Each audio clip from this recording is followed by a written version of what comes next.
Yeah, order. You are an incorrigible delinquent at times. Behave yourself, man.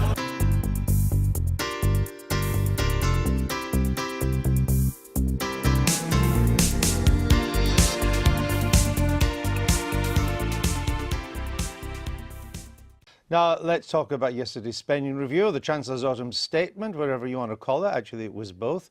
You might be forgiven for thinking that Christmas had come early when you listened to the Chancellor yesterday, springing out of the Chancellor's Christmas stocking an extra £27 billion, allowing the Chancellor to perform all sorts of magical tricks. Now, that windfall from the new OBR, that's the Office of Budget Responsibility forecast, allowed him to reverse plans to introduce £4.4 billion worth of tax credit cuts that he told us about in July and were supposed to be introduced this year.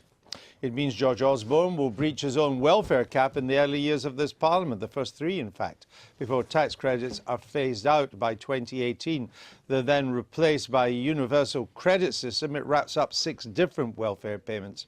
The overall expenditure of government departments will fall by $20 billion by 2020, but the departments for transport, energy, business, the environment, they were unprotected by the Chancellor's acts. They're the biggest losers. Their day-to-day budgets, that's their administrative budgets, falling by 37%, 22%, 17% and 15% respectively.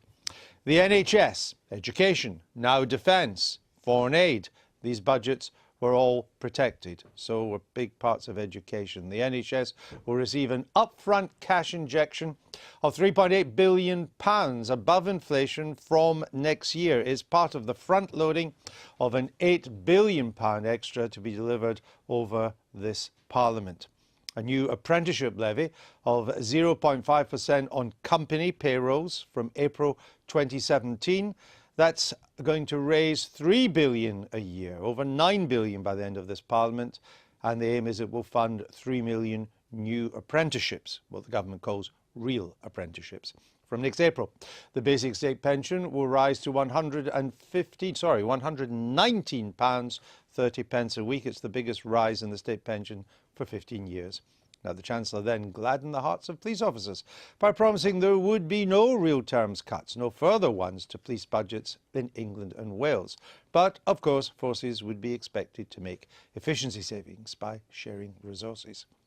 And despite difficult financial circumstances, George Osborne still plans, having done all that, to have eliminated the deficit and to be running a £10.1 billion surplus. Don't forget that .1. By 2020. Well, this morning, the spending review takes the necessary decisions to make sure that Britain stops borrowing, runs a surplus and pays down its debts. And that involves difficult decisions on spending and tax, and particularly on day-to-day spending, in order to invest in the long term and invest in our NHS and our police. And my central judgment is that by taking those decisions, no more, no less, there's light at the end of the tunnel for Britain and we can have economic and national security. Well, that was the Chancellor there, and is by now mandatory every time he leaves 11 Downing Street, high-vis vest. Probably wears it more than Bob the Builder these days. Anyway, this morning the Shadow Chancellor, he's called John McDonnell, said his party wasn't completely satisfied with George Osborne's U-turn on tax credits. We had 3 targets in terms of the Labour's campaign. One was to reverse the tax credit cuts, and we claim a victory on that, but unfortunately it's only a partial victory because it's a bit George Osborne-ish as usual. He's going ahead with the universal credit cuts, and that means families still losing out as they get shifted onto universal credit. On average about £1,000, but people with disabilities, for example, about £2,500, and lone parents £2,500. So partial victory on that, but we're going to keep on campaigning to try and get a full reversal. That was the Shadow Chancellor. With me now, the Shadow Treasury spokesman, Rebecca Long-Bailey, and Torsten Bell of the Resolution Foundation. It's a think tank which works to improve the living standards of those on low to middle incomes. And of course, Andrew Lansley is still with us. Let me come to you first, Torsten Bell. So the Chancellor will not be taking away any tax credits between now and the end of tax credits. And then universal credit comes in, I think, around 2018. What then happens to those people that the Chancellor had targeted on in July, but is no longer targeting until universal credit. That's not quite right, Andrew. So what the Chancellor did yesterday is a very welcome reversal of his plans for two particular cuts to tax credits that were due to come in April 2016. And he's U-turned on those, and that's welcome because it will offer reassurance to millions of families that we're going to lose £1 million. Right, but I want to know what happens when we get to universal credit. So some other cuts that were going ahead on tax credits, in terms of freezing tax credits and taking tax credits away for people with more than 2 children, are going ahead. Then we turn to universal credit. Right. And the question is, what is happening to that? And what the Chancellor has done is to maintain the changes, the cuts to universal credit that were set out in the summer budget, and to leave those in place. And those did not, as the Chancellor said actually in his statement, there were no changes to those cuts in yesterday's autumn statement. So when it moves to universal credit, the cuts that would have affected people if the Chancellor had proceeded with his July statement, they will affect these people come universal credit. Most of those cuts, but not all, will affect people in universal credit, and they will obviously happen in a slightly different way, but in simplistic terms, yes, most of those cuts will be taking place in universal credit at the point at which that system is fully up and running. So pain delayed.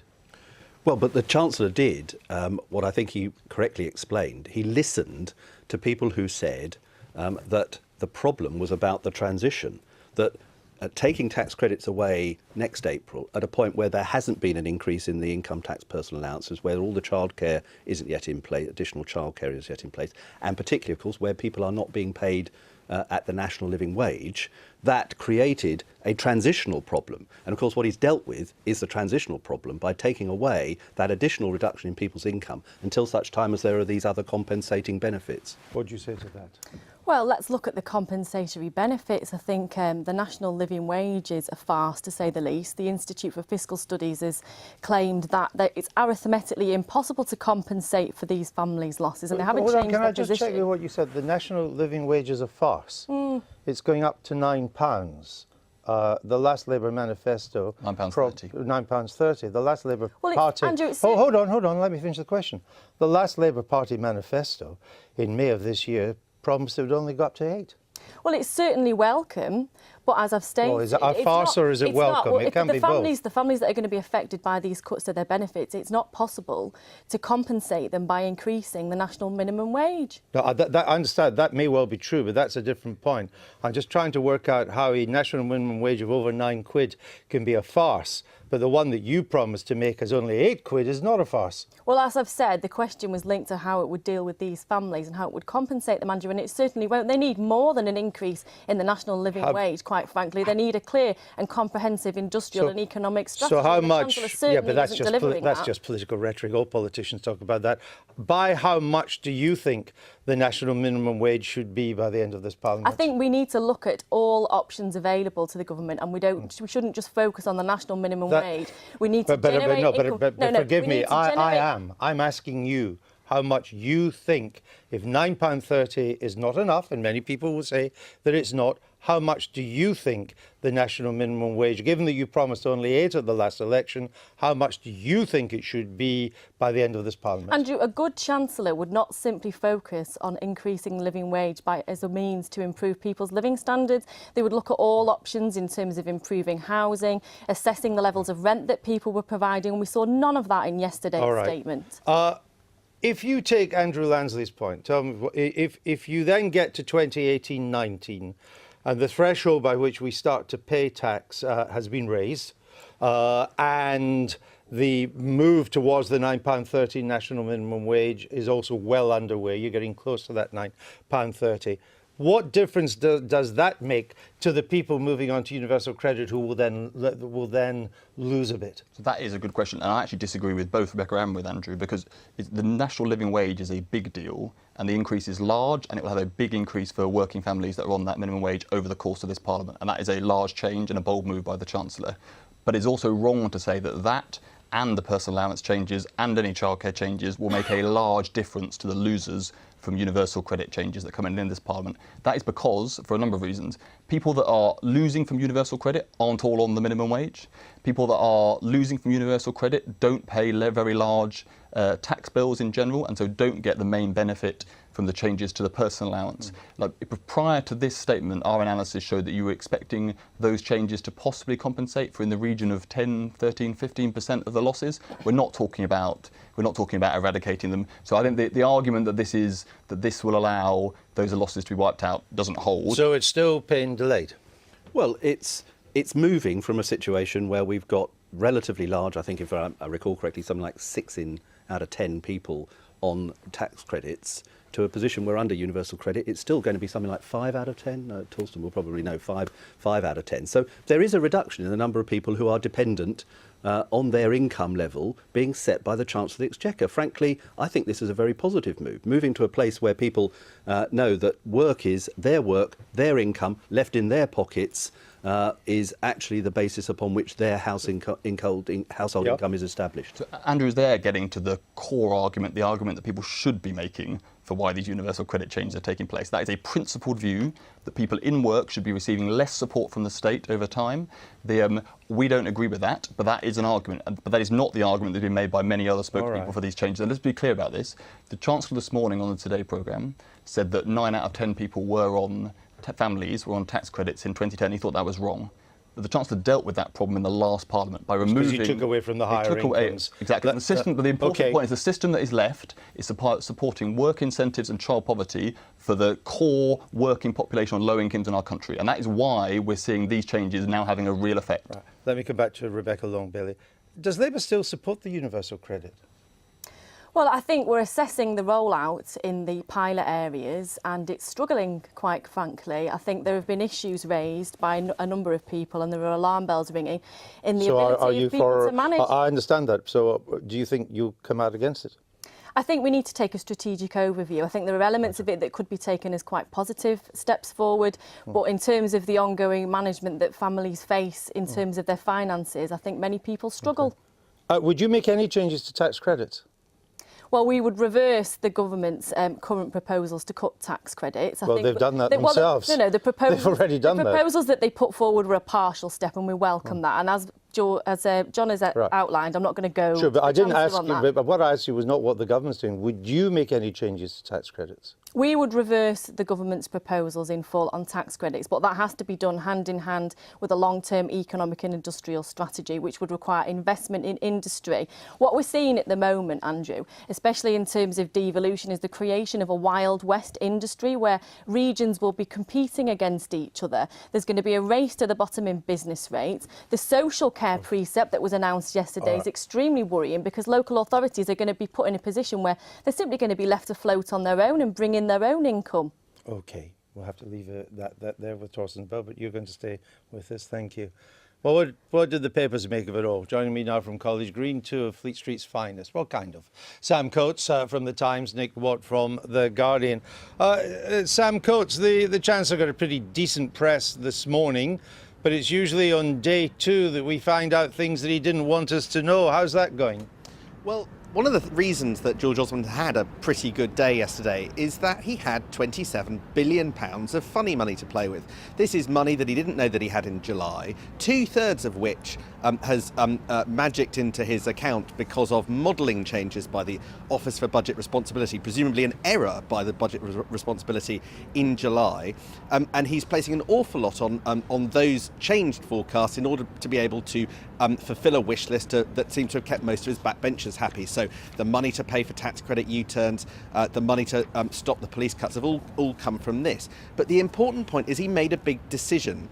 In the last Parliament, he never dipped into, as it were, the proceeds of growth. The budgets were revenue neutral, whereas in this Parliament he's decided to dip into the improved forecast in order to wish away problems. That's all very well, unless the economy goes south again. Now, there were a few less optimistic figures at the end of last week that the OBR didn't take into account, and I have to say, forecasts go down as well as up. I think we should be quite nervous that maybe the money that he had yesterday might not be there in a year's time. Fleet Street will now be poring over the details, Nick Watt. Is there any indication yet that they're finding things that will put a different gloss on what was happening yesterday? Yes, I mean, one of the things that people were noticing yesterday is that obviously the reversal of the tax credit cuts, that was going to cost 4.4 billion. It turned out that in the Red Book it was earmarked in at about 3.8 billion. You say, oh, what's going on there? And they're saying, well, that was the estimate of the cost in July, things have changed. So that sort of thing people will be looking at, obviously the work that Torsten's doing, talking about how people will lose out when universal credit comes in. But Andrew, you were talking earlier about sort of newspapers and what their reaction is, and as a good loyal Guardian journalist, I think I'm going to award headline of the day to a friend of this programme, Ian Martin, who writes for CapX, and he had a brilliant headline on a piece, and he said, George Osborne, the genius master strategist, clears up the mess left by George Osborne, the genius master strategist. And what is going on is there is a tendency with George Osborne's financial events, statements, budgets, to hail them. He's hailed in the 1922 committee. We all say, didn't he do brilliantly? And then a few months later, as we're finding now, as you say, you look at the small print and the genius master strategist is not quite such a genius. And what's the Fleet Street wisdom on Mr. Osborne's leadership chances after this? Sam? He's clearly repaired some of the damage, but I think there are a few bigger points to note. First of all, the reason that he could repair the damage that he caused was because of factors outside his control, because of this extra money from the OBR. And secondly, the reason that there was damage is because for week after week, month after month, as people were criticising the tax credit cuts that he had planned until yesterday, he was just telling them to go out and defend it. It'll all be fine. Everyone will be better off in the end. And lots of Tory colleagues, ministers, cabinet members just discovered to their horror that wasn't true. And that kind of trust was broken and is hard to restore. So yes, he had a pretty good day yesterday. The headlines are good, and the sort of first take from the newspapers was good. But he did drop considerably, I think, by 8 points in Conservatives' Home's most recent leadership poll. It'll be interesting to see whether he's quite managed to put that all back on again just because of one day's good work. Nick, are you buying Osbos, selling Boris's, holding Mays? Where are you? Oh, I think I'm very wary of buying Osborne's. I mean, it was interesting, that Comres poll at the weekend. You looked at George Osborne's voting figures amongst the general population, and they're not great. He just doesn't seem to be particularly popular amongst people. But it was interesting. There was a meeting. Obviously, he attended the 1922 committee yesterday afternoon after his statement, and the tax credit reversal wasn't really mentioned. The police cuts weren't, and the non-police cuts weren't really mentioned. What happened at the end of that meeting was a series of Tories MPs lined up to thank the Chancellor for what he'd done in that statement, which was a bit of pork barrelling. There was £250 million for a road project in Kent. There was a pothole fund for Michael Ellis, Northamptonshire North MP. There was extra money to allow £50 to be taken off water bills in the southwest of the country. And they were essentially lining him up and saying thanks very much. And what Tories were saying is, what you're finding now is that spending pledges made by George Osborne have the slight feel of his great hero, Lyndon Baines Johnson, who you'll remember better than me, Andrew. He got that civil rights legislation through with what they call earmarking or pork barrelling, a bit of this and a bit of that. And he's resorting to that tactic. Whether it will pay off in the end, I'm not sure. Hey, LBJ, how much have you spent today? Actually, it was how many kids have you killed today in the Vietnam demonstrations. Thank you very much, both of you. Andrew Lansley, by the ABR, by some accountant changes and changing their model, the OBR, I should say, managed to give the Chancellor a £27 billion windfall, £27 billion he didn't think he was going to have for this spending review.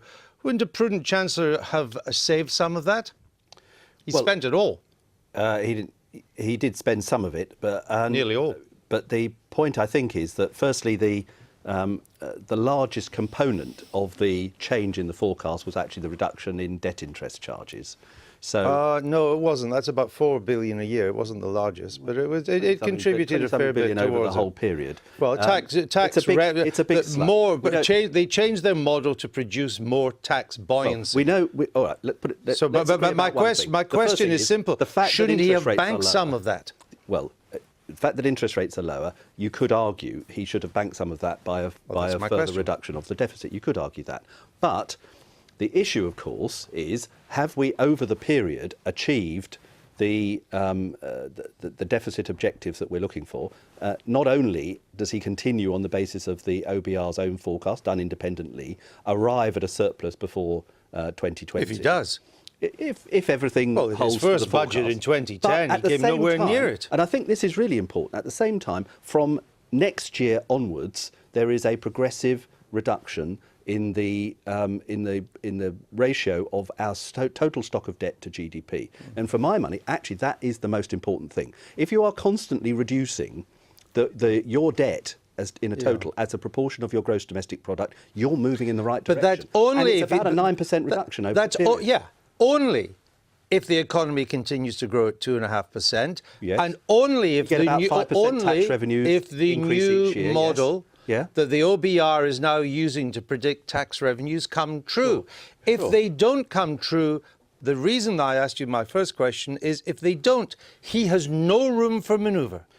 Well, he is increasing some taxes in the latter part of the Parliament, and that, of course, does create a bit of manoeuvre when it comes, and that's built into the forecast. But the fact of that is important in itself. The fiscal consolidation is not quite as he had it previously, and I think we have to recognise, he has said, Prime Minister has said, we're not doing austerity because we want to do austerity. We're doing austerity because it's an essential aspect of reducing the deficit. All right. Now, if he can reduce the deficit with less austerity, that is prima facie a good thing. Well, just hitting his deficit targets would be an achievement since he's failed every time on that. But he is still, despite all this extra spending on health, defence and so on, between now and 2020, he will still borrow another accumulated £155 billion, which will take our national debt to well over £1.6 trillion. Now, is he right to do that? Should he do more? Should he do less? Well, firstly, I've no doubt that that figure will move over time. The Office for Budget Responsibility announced on national television last night that there was a 50% chance of the Chancellor actually receiving this £27 billion windfall because it's based primarily on tax receipts. So in terms of his forecasted borrowing, I think he needs to be very So should he careful. have been more prudent? Very prudent. I think... Should he have borrowed... Because the only way he can be prudent would be to have borrowed less. Should he have borrowed less? When we look at the detail of the spending review, we can see that it's very chaotic, especially in terms of the investment in future industrial strategy. I'm pleased that he protected Innovate UK, but there seems to be very little spending on future manufacturing strategies. Here's my question. Should he have borrowed less and banked more of the 27 billion windfall? Well, it's what kind of borrowing you're going to implement, Andrew. I mean, running an economy, I suppose, is akin to running a business in some respects. The borrowing that you do enter into has to have a high return and a high level of it actually becoming a return. Okay, and that is assessed in terms of business terms and also tax receipts. But should he have borrowed less or should he be borrowing more? Well, we see very little in terms of an industrial strategy. If you I didn't ask you about an industrial strategy. I asked you, should the Chancellor's fiscal position be loosened or should it be tightened, or do you support it as he announced it yesterday? I would support investment and borrowing in industrial strategies, Andrew. So should he borrow more? I think we need to have a clear manufacturing and industrial strategy. But should he... I need to explain my point, I'm not Andrew. asking you about industrial strategy. I'm asking you about the Chancellor's fiscal stance. Should the Chancellor be borrowing more or less or about the same? Andrew, it's linked to my response. Investment in research and development in a long-term plan that would see innovation and manufacturing put at the forefront of the world stage again so that Britain can compete in a global market and we can create that high tax, low tax, high wage economy that he wants to achieve. That would require... I understand the argument, borrow to invest. Yes. So therefore you would borrow more. We would enter into the right kind of borrowing. Right, I'm but not you would add to convinced. the borrowing now. I mean, it's a simple question. You may be right, you may be wrong. The voters will decide that. But you would borrow more than the 155 billion. No, I'm saying that we would assess our borrowing on its merits, Andrew. I am not convinced that the borrowing plan that's been put forward by the Chancellor, which we're going through at the moment with a fine-tooth comb, stands up to scrutiny. All right, we'll leave it there. Thank you for being with us. It's time for our daily quiz. The question of today is, which of these is said to be the best-selling book of all time? Is it The Little Red Book, 50 Shades of Grey, Harry Potter and the Philosopher's Stone, or Mein Kampf, which apparently is back in print in Germany? At the end of the show, Andrew Lansley will give us the correct answer. We hope.